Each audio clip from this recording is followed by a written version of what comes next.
The smell of my mom's famous pot roast filled the dining room, but it might as well have been cardboard for all I could taste. I sat at the far end of our old oak table, the same spot I'd occupied for the past 25 years, watching my family through a haze of familiar disappointment. The October wind rattled the windows of our two-story colonial house in Cedar Falls, Iowa, and I pulled my cardigan tighter around my shoulders. "So Marcus got another promotion at the bank," Mom announced, her voice practically singing with pride as she carved the roast. "Senior vice president now. Can you believe it? Only 32 years old." My brother Marcus straightened in his chair, his perfectly pressed shirt catching the light from our grandmother's chandelier. "It's really nothing special, Mom. Just doing my job." "Nothing special?" Dad chimed in, lowering his newspaper for the first time all evening. "Son, you're the youngest SVP in the bank's history. That's exceptional." I stabbed at my mashed potatoes, creating little craters with my fork. 25 years of this. 25 years of Marcus being the golden child while I was… What? The backup plan? The disappointment? "Nick's been working really hard, too," my sister-in-law Sarah offered quietly, shooting me a sympathetic glance. Bless her heart, she always tried to include me in these family worship sessions. Mom barely glanced in my direction. "Oh yes, how's that little coffee shop job going, honey?" Little coffee shop job. My jaw clenched. I managed the most successful independent bookstore cafe in town, had increased their revenue by 40% in 2 years, and had been featured in the local business journal. "But sure, Mom, little coffee shop job. It's going well," I replied, keeping my voice steady. "We're actually expanding to include a small event space for book readings, and…" "That's nice, dear." Mom had already turned back to Marcus. "Now, tell us about this new house you're looking at in Des Moines." Marcus launched into a detailed description of the 5-bedroom mansion he and Sarah were considering, complete with a 3-car garage and swimming pool. I watched Mom's face light up like Christmas morning, her blue eyes sparkling with vicarious pride. The conversation flowed around me like water around a stone, and I felt that old familiar ache in my chest. When Marcus graduated summa cum laude from Iowa State, Mom threw him a party. When I graduated with honors from the same school, she made his favorite dinner. When Marcus got his first job at the bank, Dad took him out for celebratory drinks. When I got promoted to manager at Turning Pages, they asked if I could finally afford to move out of my apartment. "You know, Nick," Mom said suddenly, and I looked up to find her studying me with that expression I knew too well, the one that meant a lecture was coming. "You really should consider going back to school. Get your MBA like Marcus did. Then maybe you could get a real career instead of just playing around with books and coffee." Playing around. My hands trembled slightly as I set down my fork. "Mom, I love what I do. I'm good at it, and… But you're 25 now," she interrupted, as if that simple fact somehow invalidated everything I'd accomplished. "Marcus already owned his first condo by your age. He had his career path mapped out, his life together. Why can't you be more like him?" There it was, the question that had haunted my entire life. Why can't you be like your brother? Why can't you be taller, more ambitious, more financially successful, more traditionally impressive? Why can't you be someone completely different from who you are? I felt Sarah's hand brush mine under the table, a small gesture of support that almost broke my composure entirely. Marcus looked uncomfortable, probably wishing he could disappear into his perfectly pressed shirt. Dad had retreated behind his newspaper again, as he always did when things got tense. "I'm not Marcus," I said quietly, my voice barely above a whisper. "I'm never going to be Marcus." "Well, that's certainly clear," Mom replied with a bitter laugh. "But you could at least try to make something of yourself. Look at this house, Nick. Look at what your father and I built. Don't you want that for yourself? Don't you want to make us proud?" The October wind seemed to grow stronger, and I could hear the old house creaking around us. This house that had sheltered 4 generations of my family, where I'd taken my first steps, where I'd cried over my first heartbreak, where I'd dreamed of a future that somehow never measured up to everyone else's expectations. I thought about the envelope hidden in my purse, the one I'd been carrying around for 3 weeks now, waiting for the right moment. Maybe there never would be a right moment. Maybe I'd just have to make one. "Actually, Mom," I said, reaching for my purse with hands that shook only slightly, "there's something I need to tell you all." The dining room fell silent except for the ticking of the grandfather clock in the hallway. My heart hammered against my ribs as I pulled the manila envelope from my purse, my fingers trembling slightly. 3 weeks I'd carried this secret, 3 weeks of sleepless nights and second-guessing myself. But sitting here, listening to Mom's endless comparisons, I knew I couldn't wait any longer. "Nick?"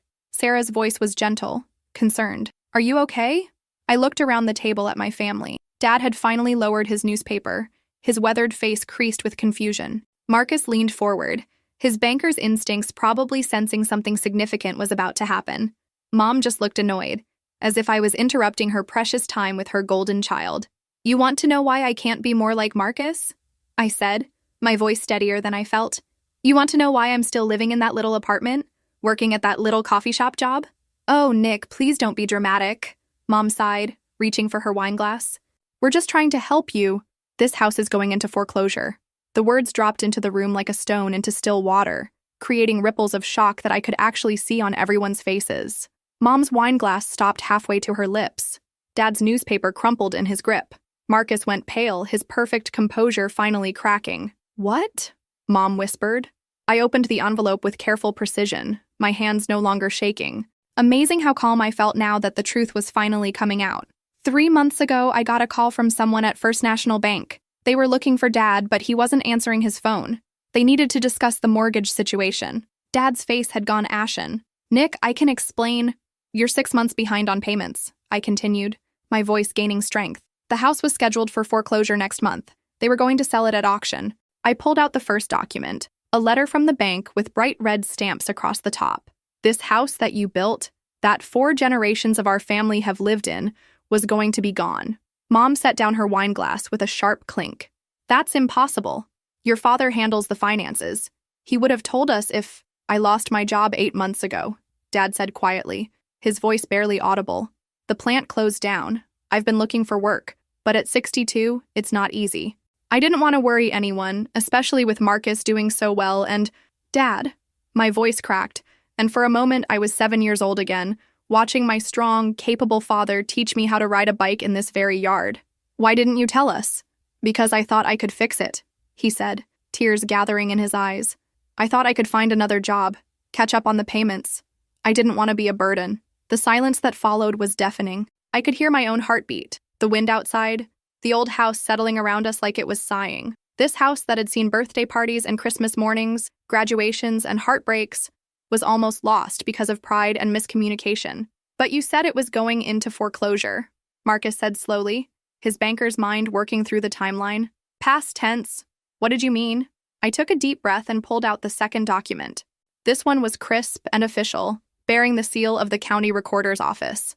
I bought it. The silence this time was absolute. Even the grandfather clock seemed to stop ticking. "You what?" Mom's voice was barely a whisper. "I bought the house," I repeated, holding up the deed. "All of it. The house, the property, everything. It's mine now."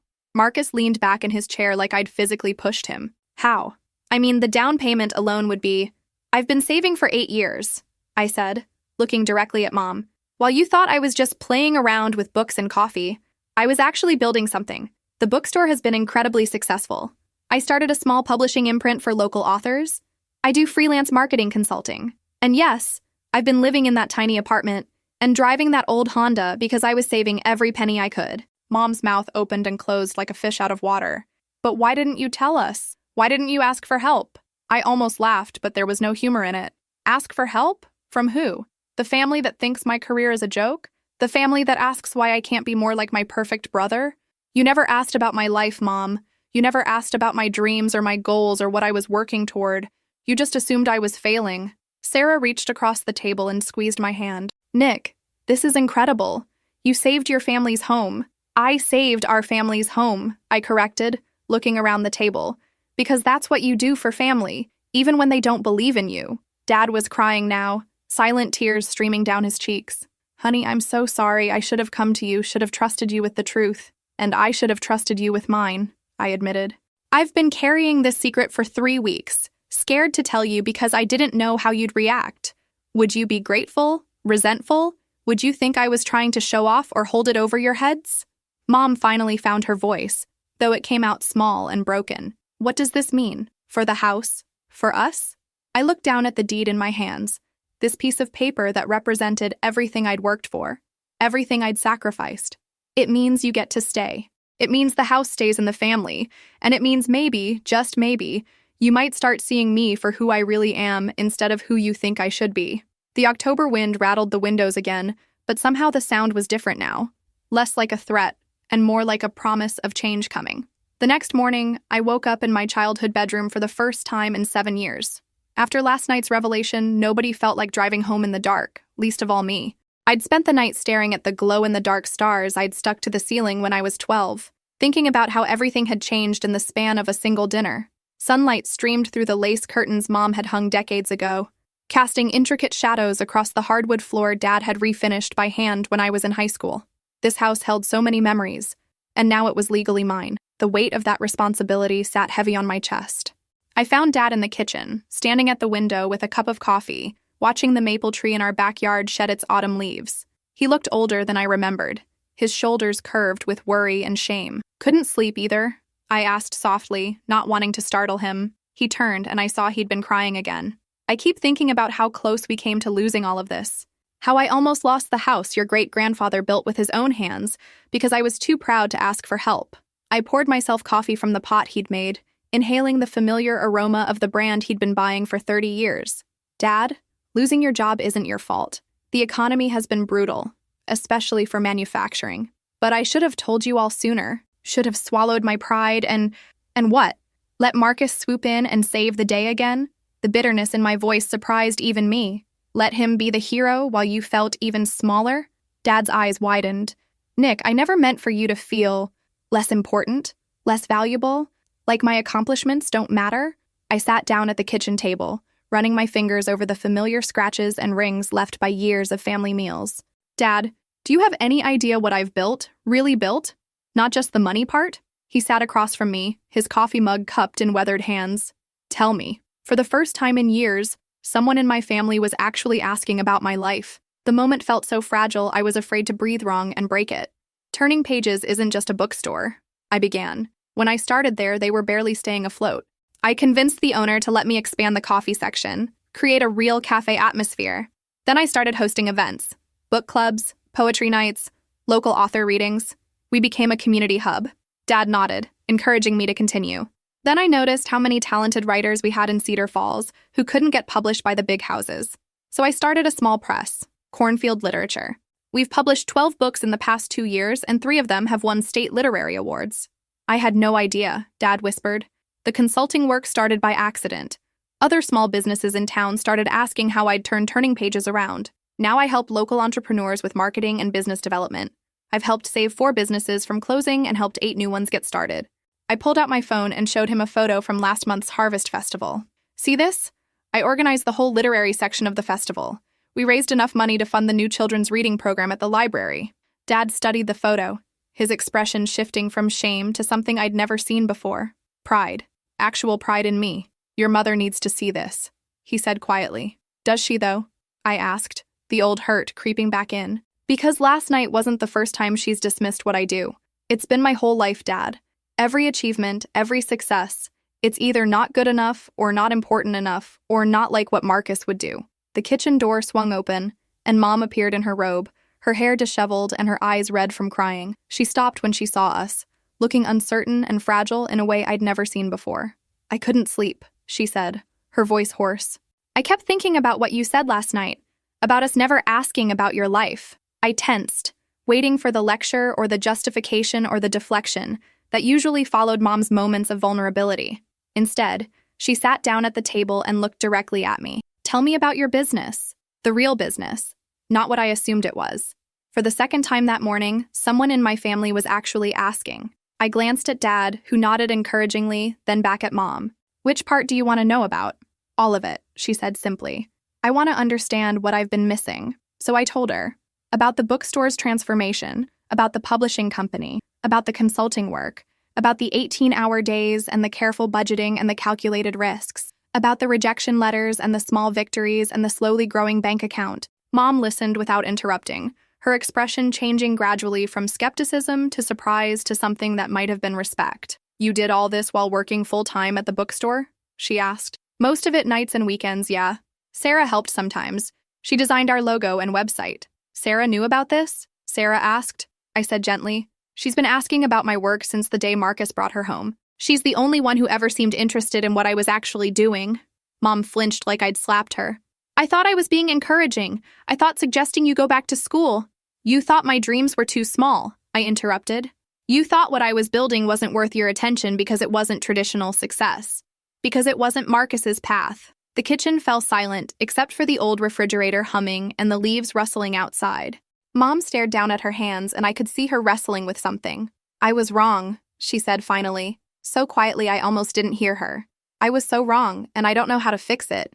Before I could respond, footsteps on the stairs announced that Marcus and Sarah were awake. They appeared in the kitchen doorway looking like they'd slept about as well as the rest of us. "Morning," Marcus said carefully, gauging the emotional temperature of the room. Sarah immediately went to the coffee pot, then surprised me by pouring a cup and setting it in front of Mom before getting her own. Small gestures of care.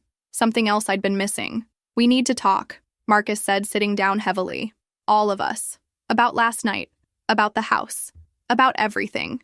I looked around the table at my family, really looked at them. Dad, still carrying the shame of his hidden struggles. Mom, finally confronting the reality of her favoritism. Marcus, probably realizing for the first time that his perfect life had been built on a foundation that excluded his sister. "Yeah," I said. "We do." The conversation that followed was unlike any we'd ever had as a family. For the first time in my life, I watched my perfect brother Marcus struggle to find the right words, his usual confident demeanor cracking under the weight of uncomfortable truths. "I need to apologize," he said, his voice tight with emotion. "I've been so caught up in my own success that I never stopped to think about how it affected you, Nick. I never asked Mom and Dad to compare us, but I never stopped it either." Sarah reached for his hand across the table. "We both should have spoken up more. I tried sometimes, but not hard enough. It's not your job to manage my relationship with my family," I told her, though I appreciated the gesture. "But thank you for trying." Mom cleared her throat, and we all turned to look at her. She seemed smaller somehow, sitting there in her robe with her coffee growing cold, like the revelation of her mistakes had physically diminished her. "I owe you more than an apology," she said to me. "I owe you acknowledgement of the damage I've done. For 25 years, I've been so focused on what I thought success should look like that I couldn't see the success right in front of me." "Mom," Marcus started, but she held up a hand. "No, let me finish. I need to say this." She looked directly at me, and I saw tears gathering in her eyes. I was raised to believe that certain paths were more valuable than others. College, corporate job, big house, prestigious title. When you chose a different path, I thought you were settling for less instead of building something different. "I know," I said quietly. "I've always known." "That's not good enough," she said, her voice growing stronger. "Knowing isn't enough. I need to change. I need to learn about who you really are, not who I thought you should be." Dad reached across the table and took my hand. "We both do. I may have been quieter about it, but I went along with the comparisons too. I never defended what you were building because I didn't understand it myself." The weight of their words settled over me, a mixture of relief and sadness. Relief that they finally saw the problem. Sadness that it had taken 25 years and a near foreclosure to get here. "I need you all to understand something," I said, looking around the table. "I didn't buy this house to prove a point or to show off. I bought it because I love this family, even when it hurts to be part of it. But I also can't go back to pretending everything is fine." "What do you mean?" Marcus asked. I took a deep breath, knowing this next part would be the hardest. "I mean, I need things to actually change. Not just apologies, but real, lasting change in how we interact. I need Mom to stop dismissing my career choices. I need Dad to include me in important family decisions. I need all of us to stop treating Marcus like he's the only one with valuable opinions." Marcus flinched, but he didn't argue. "What can I do differently?" "Speak up when the comparisons start. Don't let Mom turn every conversation into a celebration of your achievements at my expense. And maybe try to understand that success looks different for different people." "I can do that," he said. "I should have been doing that all along." Sarah squeezed his hand. "We both should have. And I need to set some boundaries," I continued, my voice growing firmer. "About the house, about money, about respect. This isn't a power play, but it is a reality check." Mom straightened in her chair. "What kind of boundaries?" "First, I need you to understand that I'm not your landlord, but I'm also not your dependent child anymore. I'm a grown woman who made a significant financial investment to save our family home. That comes with responsibilities and expectations." Dad nodded slowly. "That's fair." "Second, I need you to stop treating my career like a hobby. I run multiple businesses. I employ 6 people. I contribute to this community in meaningful ways. I need that to be acknowledged and respected." "Yes," Mom said immediately. "Absolutely yes." "And third, I need us to start having real conversations about money and family decisions. Dad, you should have come to me about the mortgage situation months ago. I could have helped sooner, with less stress for everyone." "I was ashamed," Dad admitted. "I felt like I'd failed as a provider." "You didn't fail," I said firmly. "You hit a rough patch. That happens to everyone. But we're a family. and families help each other through rough patches. Marcus leaned forward. What about the mortgage payments going forward? I can help with— No, I said quickly, then softened my tone. I appreciate the offer, but I can handle it. What I need from you is to help Dad find a new job. You have connections in the banking industry, right? People who might know about opportunities? Of course, Marcus said, looking relieved to have a concrete way to help. I'll make some calls this week, and I'll start looking more seriously, Dad added. No more pride getting in the way. Sarah had been quiet through most of this exchange, but now she spoke up.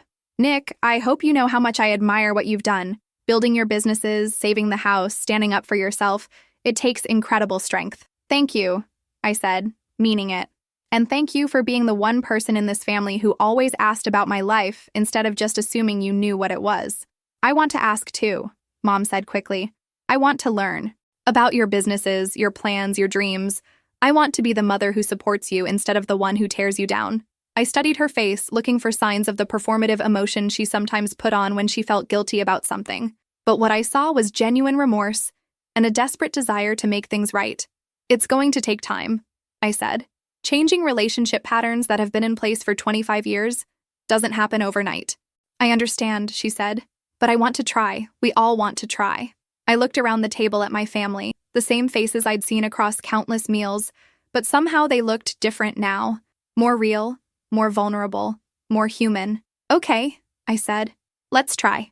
Outside, the October wind had died down, and the morning sun was streaming through the kitchen windows, warming the space where 4 generations of my family had shared meals and stories and, yes, arguments. For the first time in years, I felt like I truly belonged at this table. The road ahead wouldn't be easy. Changing deeply ingrained family dynamics never is. But sitting there with my coffee growing cold and my family finally really seeing me, I felt something I hadn't experienced in this house since I was a child. Hope. 3 months later, I stood in the renovated sunroom that had become my home office, watching the Iowa winter paint everything in shades of white and gray. The space was perfect. Large windows facing the garden, built-in bookshelves Dad had installed himself, and a desk positioned so I could see both my computer screen and the bird feeder Mom had hung outside, specifically so I'd have something pleasant to look at during long work days. The changes in our family hadn't been instant or perfect, but they had been real.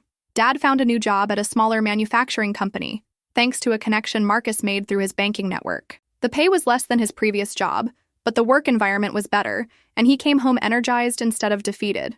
More importantly, he'd started involving me in family financial discussions, treating me like the business owner I was instead of the child he remembered. Mom had surprised me most of all. 2 weeks after our kitchen table confrontation, she'd shown up at Turning Pages during my busiest Saturday afternoon rush. Instead of just saying hello and leaving, she'd stayed for 3 hours watching me work, meeting my employees, and actually listening when I explained how the espresso machine worked and why we sourced our beans from a specific roaster in Des Moines. I never realized how much you actually manage, she'd said afterward, genuine amazement in her voice. I thought you just sold books and made coffee. Since then, she'd become one of my most enthusiastic supporters. She'd even joined my monthly book club and convinced 3 of her friends to start shopping at the store regularly. Last week, she'd called to tell me she'd bragged about my publishing company to her entire bridge club. I told them my daughter is a publisher, she'd said, pride evident in her voice. Dorothy Peterson was so impressed. Her grandson wants to be a writer. The word daughter, in that context, spoken with pride instead of disappointment, had made me cry right there in the cereal aisle of the grocery store. Marcus and Sarah had moved to Des Moines as planned, but our relationship had fundamentally shifted. Instead of awkward family dinners where I felt invisible, we now had regular phone calls where he actually asked about my business and listened to my answers. He'd even referred 2 clients to my consulting practice. I never realized how much you knew about business development, he'd told me last month. I mean, I knew you were smart, but I didn't understand how strategic and innovative your thinking was. More importantly, he'd started checking Mom when she slipped into old patterns. During Christmas dinner, when she'd automatically started gushing about his latest promotion, he'd gently redirected the conversation to ask about my recent contract with the county to help develop their small business incubation program. The transformation wasn't complete, probably never would be.